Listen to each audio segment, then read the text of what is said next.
Les amis, frères et sœurs, chers compatriotes, nous sommes en train de vivre les heures les plus sombres de l'histoire du FC Barcelone en 125 ans d'existence. Et je pèse mes mots, nous sommes une honte. J'ai tellement honte aujourd'hui. Nous sommes la honte absolue du monde entier aujourd'hui dans le football.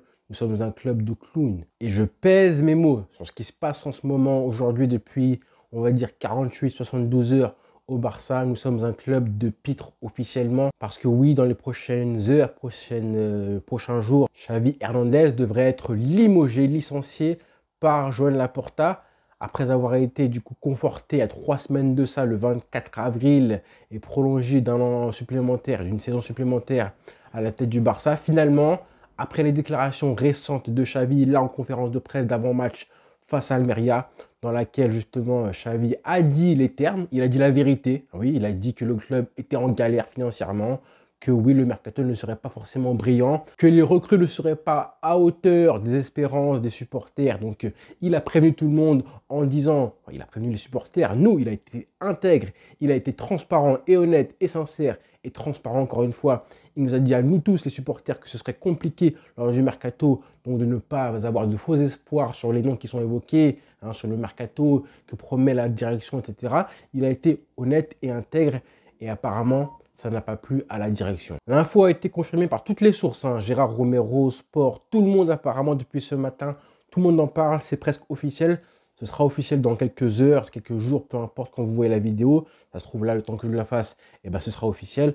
Bref, ça y est, c'est dramatique. Si j'ai vraiment honte de ce qui se passe, la façon dont c'est fait. Je ne sais pas si on réalise à quel point c'est grave ce qui se passe.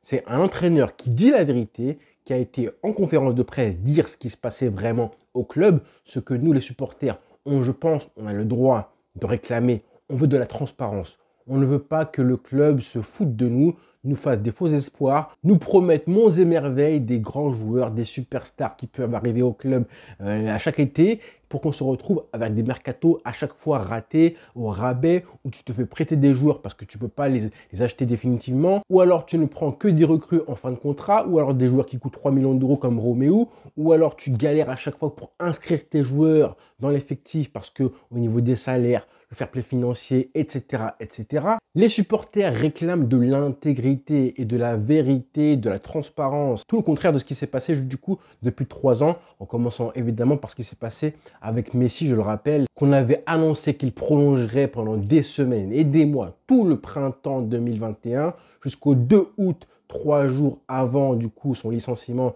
par le Barça, ou même là 3 jours avant, le jour de la présentation de Emerson Royal au Barça, Laporta avait dit devant la presse todo es tranquilo concernant Messi et sa prolongation 3 jours avant. Donc les supporters ont le droit, on a le droit de demander de la transparence au moins après ce qui s'est passé. Nous les supporters, on n'est pas exigeants. Faut pas nous faire passer pour des exigeants qui voulons des titres à chaque fois, la LDC tous les ans. Non, on veut juste une belle équipe et aimer notre équipe. On veut apprécier de voir nos joueurs, apprécier de voir les matchs de cette équipe-là. Sauf que là, l'équipe et le club, ils nous dégoûtent. C'est dramatique ce qui se passe, les frères. C'est dramatique. Je n'ai jamais vu ça dans un club de foot. Mais là, on est où? Je ne sais même pas si c'est un club de foot, ça. Ça ressemble à une dictature, en fait. Là, on est au Zaïre ou quoi, là? C'est Mobutu, là. Parce que ton coach a dit la vérité. Il a dit la stricte vérité. Ça, on le sait maintenant. Que justement, tu le vires. Pas pour son bilan sportif. Pas pour le bilan sportif qui aurait pu être justement une raison légitime pour le virer. Non, là, c'est l'inverse qui s'est produit. C'est le mec, il décide le 27 janvier, je crois, de démissionner. Et pour son bilan sportif, qui a été très mauvais sur la fin, à savoir élimination en Ligue des Champions face au PSG, et ensuite, 4 jours plus tard, défaite au Classico, qui veut dire fin de la Liga perdue. Justement, 3 jours après, il est prolongé. 24 avril, il est prolongé. Donc, tu récompenses un bilan sportif mauvais par une prolongation que tu as supplié d'avoir. Et ensuite, parce qu'il a dit la vérité, 3 semaines après, 3 semaines plus tard, la honte. Je n'ai jamais vu ça. Parce qu'il a dit la vérité, en gros, ce que tu voulais cacher depuis longtemps, du coup, que le Barça est en galère encore une fois financièrement, 3 ans après son arrivée, on parle encore de fair play financier. 3 ans, c'est la moitié du mandat de Laporta. La moitié. Et c'est ça que l'histoire va retenir à la fin. Que Xavi aura été viré non pas pour du sportif, mais pour une déclaration véridique, véritable, où il a dit les termes en conférence de presse.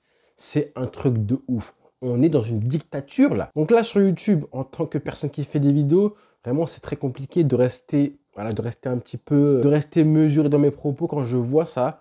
Je suis obligé de parler comme ça avec vraiment le fond de mon cœur parce que je me sens tellement mal, j'ai tellement honte aujourd'hui. Et c'est dur de dire ça, hein. C'est dur de dire que tu as honte d'être supporter d'un club, mais ce club-là me fait que du mal en ce moment. Quand je vois ce qui se passe, très peu de motifs où je me dis demain sera meilleur. Là, c'est que on creuse en fait, que on creuse. Et là, je suis même pas sûr que là, dans l'état où je me trouve aujourd'hui, dans un an, ce sera peut-être pire que ça. On fait tout le temps pire en fait. Il n'y a jamais un motif où tu te dis c'est encore un peu mieux. Il y a eu un petit peu eu un regain il y a un an quand on a pris la Liga. Mais à part ça, franchement, les mecs, c'est trop compliqué. Donc vraiment, Xavi, l'image du club, l'image d'un grand club comme le FC Barcelone, elle est juste bafouée, elle est piétinée, elle est souillée, elle est salie depuis maintenant 3, 4, 5 ans maintenant. L'image en fait, l'image d'une institution aussi grosse que le grand FC Barcelone, elle est juste horrible aujourd'hui. Dans le monde entier, on nous pisse dessus. Alors que moi, je vous assure hein, que quand j'ai vu la vidéo de Xavi en conférence de presse, bah, je me sentais bien. Je me suis dit, ok, il est intègre, il est honnête. Maintenant, on est fixé. On est fixé. Alors, c'est vrai que le timing de la déclaration, je comprends que ça puisse vexer Laporta. Ça, je peux comprendre parce que dans toutes les entreprises, institutions du monde, toutes les boîtes, bah, en général, tu fais le maximum pour cacher, pour camoufler tes difficultés financières. C'est important de conserver une certaine image, ne serait-ce que pour la valeur de la marque Barça dans le monde. Bah, c'est important d'envoyer un message à toute l'Europe comme quoi le Barça n'est pas en galère, que le Barça a encore une capacité attractive, une capacité financière, pour plein de raisons évidentes, hein, parce que si tous les clubs savent qu'on est en galère aujourd'hui, ils vont négocier à la baisse forcément les joueurs que le Barça voudra leur vendre, parce qu'ils vont se dire, ils vont savoir que le Barça a vraiment besoin de liquidité, d'argent, donc de vendre.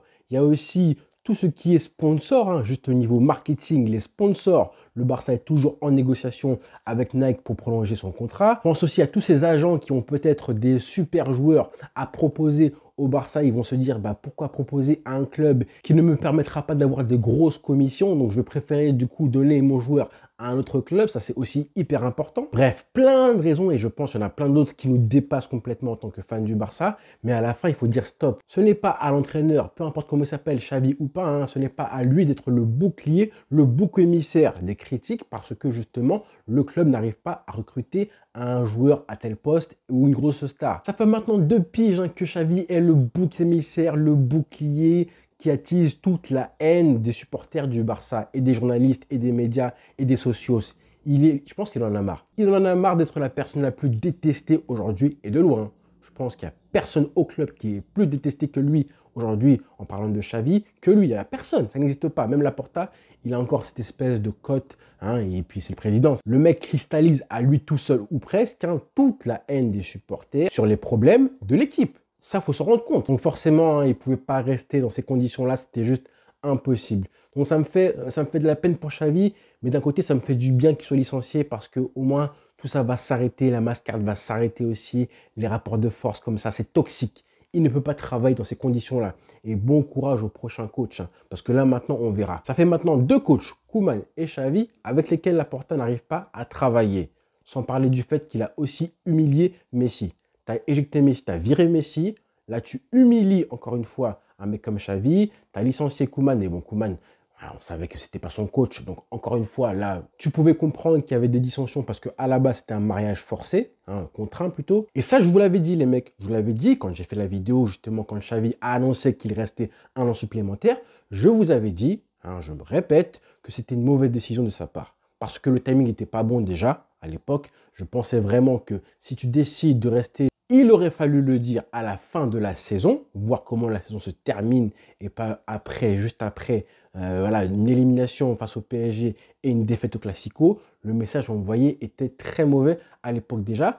Et je me disais, quelle garantie il a eu? Qu'est-ce qu'on lui a promis à Xavi? Qu'est-ce que Laporta a promis à Xavi pour qu'il puisse accepter de rester après avoir dit qu'il partait? Est-ce que c'était un mercato? Est-ce que c'était la mainmise totale sur l'effectif du Barça? Avoir le dernier mot sur les recrues et les joueurs de l'effectif qu'il veut ou pas? Ça sentait mauvais, ça puait, ça se voyait qu'il n'aurait pas dû rester à l'époque. Il n'aurait pas dû dire qu'il restait en tout cas. Je pense qu'il a fait confiance à Laporta.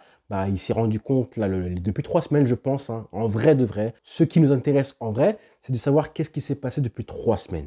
Et je pense, moi, ma théorie, c'est que Xavi a compris que les promesses de Laporta n'étaient pas forcément fondées. Je pense que Laporta lui a promis un mercato à la hauteur de ce qu'il lui voulait, mais que malheureusement, en 3 semaines, il s'est rendu compte que en fait, ce ne serait pas le cas. Ce ne serait pas le cas. On a déjà eu des rumeurs de joueurs qui ne viendraient pas au Barça, comme Zubimendi, comme Nico Williams, apparemment c'est trop cher sa clause, et que du coup, en conférence de presse, il s'est juste lâché pour un petit peu dire dans quelles conditions il travaillait aujourd'hui avec les dirigeants du Barça. Et je me dis, là, maintenant que c'est presque officiel, quel coach va vouloir venir dans ce club-là, dans ces conditions-là dont Xavi parle?